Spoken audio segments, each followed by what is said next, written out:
মামি, মামি।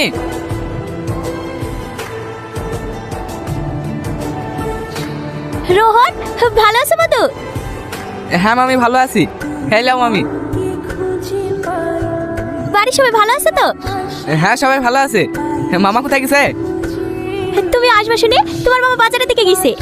যাও মধু, ঘরে উঠে বসো। কি রে, তুই তো অনেক বড় হয়ে গেছিস। তুই আবার ছোট আছিস নাকি? ভালো আছি। হ্যাঁ, তুই? আরে আমি তো সবসময় ভালো থাকি রে। হ্যাঁ বলো। কোথায় আছো?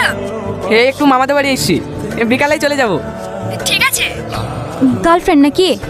আরে না না, সামাদ ভাই বউ ফোন করেছিল। অনেকদিন পর বাড়ি থেকে বাড়ি এসছি তো, তাই কোথায় আছে জিজ্ঞেস করলো।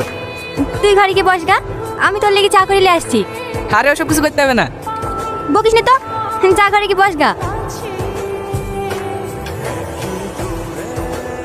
তুই ডিম খেতে ভালোবাসিস, তাই তোর জন্য 4টে ডিম নিয়ে আসলাম। আমি ডিম খেতে ভালোবাসি, তোকে কে বললো? তুই ডিম খেতে ভালোবাসিস, হ্যাঁ আমি জানবো না?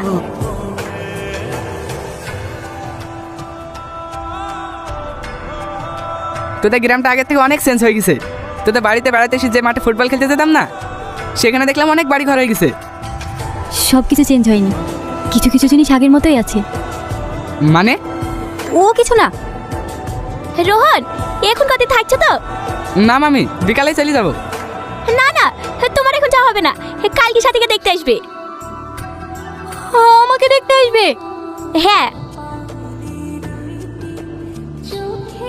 দেখিছো, বীর কথা শুনে মনে হয় লজ্জা পেয়েছে। তোমার মাকে ফোন করে বলে দাও কালকে যেন সকাল সকাল চলে আসে। ঠিক আছে মামি। কি রে, একা একা বসে কি করছিস? কি রে সাথী, কাঁদছি কেনে?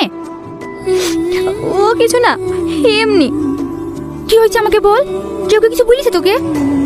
না ভাবি। তাহলে তুই কাঁদছি কেনে? আমি এমনি করবো না ভাবি, আমি একজনকে ভালোবাসি। কাকে? রোহনকে। রোহনকে? ও জানে না। কবে থেকে ভালোবাসিস? ছোটবেলা থেকে। ওকে বলবো বলবো করে আমি ভয় বলতে পারিনি।